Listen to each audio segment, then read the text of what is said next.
কমলিনী মৃত্যুর সাথে লড়াই করছে খবর পেয়ে ছুটে আসে বুবলাই। হ্যাঁ বন্ধুরা, এমনটা হতে চলেছে আজকের পর্বে। বিস্তারিত জানতে ভিডিওটিতে লাইক দিয়ে চ্যানেলটিকে সাবস্ক্রাইব করে পুরো ভিডিওটি তোমরা দেখতে থাকো। গল্পের শুরুতে আমরা দেখতে পারবো কমলিনীর শাশুড়ি বলতে লাগলো, বৌমা বাড়িতে একটা পুজো দেওয়া দরকার, আমি ভেবেছি বাড়িতে একটা পুজো দেবো এবার। কমলিনী তখন বলতে লাগলো, মা যে সত্যনারায়ণ পুজোটা দিয়ে দিলে তো হয়, আপনি ব্যবস্থা করুন, পুরোহিতের সাথে কথা বলুন। তখনই এই নতুন বলতে লাগলো, হ্যাঁ মাসিমা, আপনি পুরোহিতের সাথে কথা বলে আমাকে বলে, আমি সব ব্যবস্থা করে দেবো। আর তখনই সেই কথা বলতে কমলিনীর শাশুড়ি বলতে লাগলো, এতদিন পর বাড়িতে না, এখন একটু ভালো লাগছে। কমলিনী তখন বলতে লাগলো, শুনুন মা, আপনার ছেলে আর আপনার নাতবো আর নাতি গিয়ে শ্বশুর বাড়িতে উঠেছে, আর ওর নাকি যে চাকরিটা সেটাও কিন্তু পার্মানেন্টলিও পেয়ে গেছে। এই কথাটা বলতে কমলিনীর শাশুড়ি তখন বলতে লাগলো, দেখবে ওই বাড়িতে তো গিয়ে উঠেছে, এরপরে দেখবো ওই বাড়ি থেকে না আবার তোমার কাছে ছুটে আসবে, আর যখন ছুটে আসবে না তখন দেখবে নিজের অপরাধটা নিজে স্বীকার করবে। কমলিনী তখন বলতে লাগলো, না মা, আমি এটা মা হয়ে কিছু চাই না, আমি তো আমার সন্তান আমার কাছে এসে ক্ষমা চাক সেটা চাই না, আমি চাই আমার সন্তানটা যেখানে থাকুক ভালো থাকুক সুস্থ থাকুক। তখনই নতুন বলতে লাগলো, ও কি ওই বাড়িতে থেকে কমফোর্টেবল হতে পারবে? ওটা তো অন্যের বাড়ি। তখন ভাবি বলতে লাগলো, কেন নতুন কাকু, ও তো এ বাড়িটা কোনোদিন নিজের বাড়ি বলে ভাবেনি, নিজের বাড়ি বলে যদি ভাবতো তাহলে এভাবে বেরিয়ে যেতে পারতো, ও যেখানে আছে এখানে ভালো থাকুক। মিঠি তখন বলতে লাগলো, নতুন কাকু, এ নিয়ে আমাদের ভাবার কোনো দরকার নেই, ও ওই বাড়িতে সুখে আছে সেখানে সুখে থাকুক, আমরা আমাদের মতো থাকি, ওরা ওদের মতো থাকুক। তখন হঠাৎ করে বাড়ির কলিং বেল বেজে উঠলে তখন মিঠি গিয়ে দরজাটা খুলে আর দেখতে পায় সেখানে অয়নদীপ এসেছে। অয়নদীপকে দেখে তো মিঠি অবাক হয়ে যায়। অয়নদীপ তখন বলতে লাগলো, তোমার পিসিমণি কোথায়? তোমার পিসিমণি বাড়িতে আছে নিশ্চয়। নতুন তখন বলতে লাগলো, আবার কে আসলো দেখি তো। এই বলে নতুন গিয়ে দেখে বলতে লাগলো, উমা, অয়নদীপ আপনি এখানে এসেছেন, আসুন আসুন ভিতরে আসুন।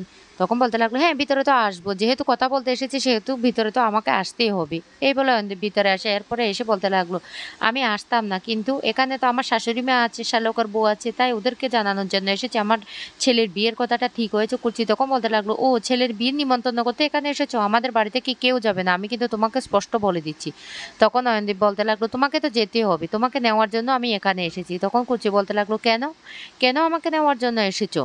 তখন বলতে লাগলো, ছেলের শ্বশুর বাড়ি থেকে বারবার করে ছেলের মায়ের কথা জিজ্ঞেস করছে, বরং আমি ওদেরকে মিথ্যে কথা বলেছি, আমি বলেছি তুমি বাবার বাড়িতে থাকো, আসা যাওয়া করো, কিন্তু এখন বিয়ে উপলক্ষে যদি ওরা তোমাকে ওই বাড়িতে দেখতে না পায় তাহলে ওরা বিয়েটা ক্যান্সেলও করে দিতে পারে, তাই আমি চাই না আমার ছেলের বিয়েটা ক্যান্সেল হয়ে যায়, সেই জন্য তোমাকে নিতে এসেছি। তখনই কুচি বলতে লাগলো, না, অসম্ভব ব্যাপার, আমি আমি ওই বাড়িতে ফিরে যাব না, আমি যাব না, এখন তোমার ছেলের বিয়ে ক্যান্সেল হয়ে যাবে সেই জন্য তুমি আমাকে নিতে এসেছো।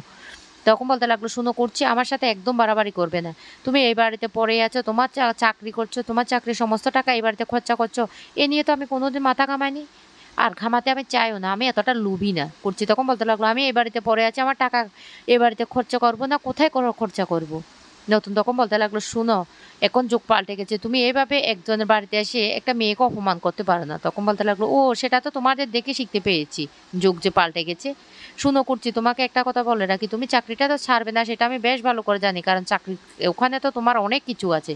করছি তখন বলতে লাগলো, খবরদার খবরদার, তুমি আর একটা বাজে কথাও বলবে না, এইভাবে তুমি আমার সাথে বাজে কথা বলতে পারো না, কারণ তুমি এর আগে অনেক সন্দেহ করেছো চাকরি ক্ষেত্রে হেডমাস্টারকে নিয়ে, ওই হেডমাস্টারকে আমি বাবার মতো শ্রদ্ধা করি, উনি রিটায়ার্ড হয়েছে অনেক আগে, তারপরেও তুমি এভাবে বাজে কথা বলো, ওনার সাথে এইভাবে নোংরা সন্দেহ করো, তোমার সন্দেহটা এখনো দূর হলো না, আর তুমি এসেছো আমাকে 15 দিনের জন্য বাড়ি নিয়ে যেতে। কমলিনী তখন বলতে লাগলো, শুনুন, আপনাকে একটা কথা বলি, বিয়ে হয়ে গেলে কি আপনি কি আবার ওকে এই বাড়িতে পাঠিয়ে দেবেন, সেইটাই প্ল্যান করছেন? তখন বলতে লাগলো, না, কেন পাঠিয়ে দেবো, আমার এত বড় বাড়ি, এই বাড়িতে যে কোনো এক কোণে পড়ে থাকবে, বাবার বাড়িতে পড়ে থাকার চেয়ে শ্বশুর বাড়ির এক কোণে পড়ে থাকো না অনেক ভালো।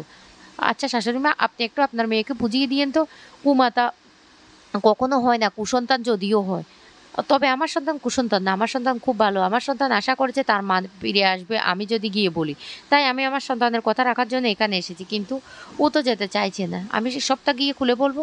করছি তখন বলতে লাগলো, শুনো, আমি তোমাকে একটা কথা বলে দিই, তোমার ছেলে যদি এতটাই প্রয়োজন হয় মাকে, তাহলে তোমার ছেলে নিজে এসে আমাকে বলবে, তারপর আমি যাব, আর তোমার কথায় আমি ওই বাড়িতে যাব না। তখনই নতুন বলতে লাগলো, শুনো, তোমাকে না এ বিষয় নিয়ে একদম মাথা ঘামাতে হবে না, ও ওই বাড়িতে যাবে কি যাবে না সেটা ওর ওর ওর একমাত্র ভাবনা। তখন বলতে লাগলো, ওকে তো আমি জোর করে নিয়েই যাব।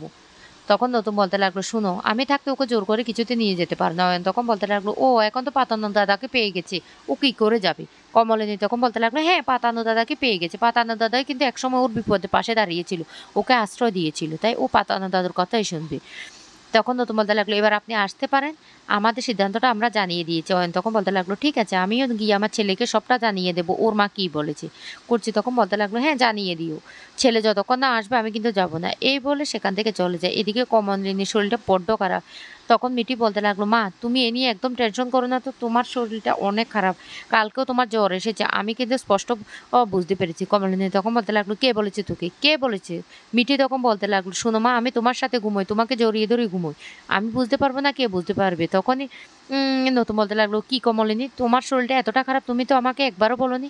তখন কমলিনীর শাশুড়ি বলতে লাগলো, বৌমা তোমার শরীরটা খারাপ, তোমাকে তো ডাক্তারের কাছে নিয়ে যাওয়া দরকার। কমলিনী তখন বলতে লাগলো, না মা ডাক্তার দেখাতে হবে না, এই তো চলে যাচ্ছে, তো চলে যাবে, কোনো অসুবিধা হবে না। এই কথাটা বলতে হঠাৎ করে কমলিনী অজ্ঞান হয়ে মাটিতে পড়ে যায়। তখন কুর্চি বলতে লাগলো, ও বৌদি ভাই তোমার কি হয়েছে? তখন নতুনও ছুটে যায় সেখানে।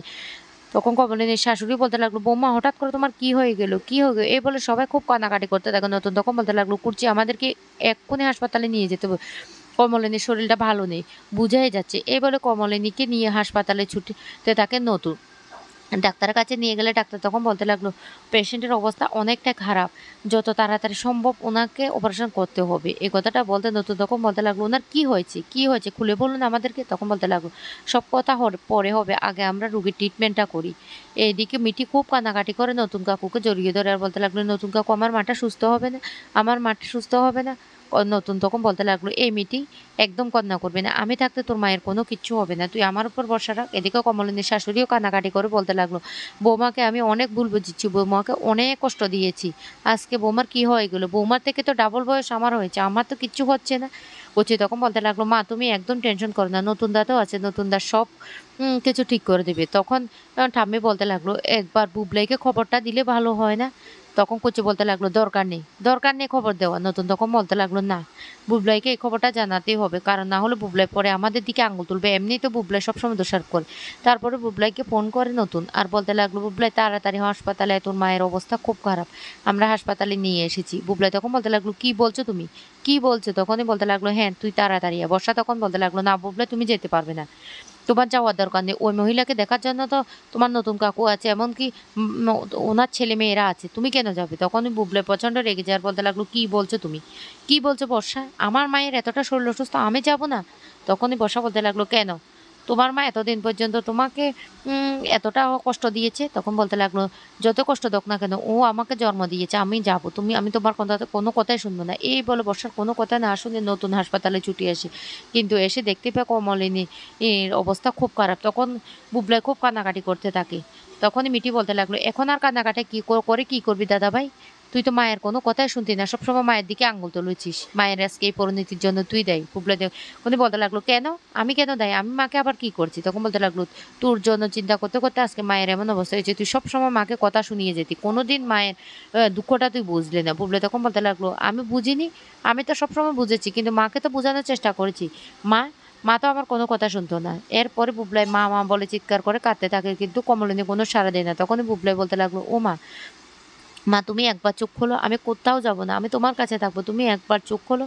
তখনও কমলিনী চোখ খোলে না। তো বন্ধুরা, এবার কি কমলিনী সুস্থ হবে বুবলাইয়ের কান্নায়? কমলিনী জ্ঞান ফিরে আসবে? সেটাই তোমরা দেখতে পারবে।